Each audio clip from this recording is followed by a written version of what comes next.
Friends, నేను ఇప్పుడు చూడండి ఇక్కడ షాంగుల పాశం చేసిన దొరకతా బేట. షాంగులు ఉండే అక్కడ షాంగులు ఉంటే చాలా రోజులు స్వీట్ తినక ఏమని అందుకని షాంగుల పాశం చేసిన ఇక్కడ నేను.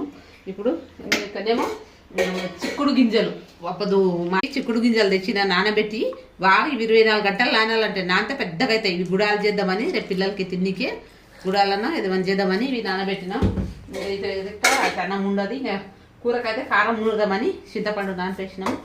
అయితే ఫస్ట్ అయితే మేము షాంగుల పాశం కాదు చాలా రోజులు అండి స్వీట్ ఏం తినక అందుకనే షాంగులు ఎక్కువైనాయి గట్టిగా హిందీ చేద్దాంలే అని అవి సామాన్ చదువుతుంటే షాంగులు కనిపించినాయి. ఇంకా దానికోసమని షాంగుల పాశం చేసేసిన. ఇప్పుడు దీని కారం ఒకటి నూరితే నా తద్ది అయితే మాది అన్నం ముందే అయిపోయింది. కారం చేసేస్తాం ఇప్పుడు. కారం అన్నా పచ్చి పులుసు అన్నా ఏదన్నా కొంచెం తీసుకుందాం ఒకటి.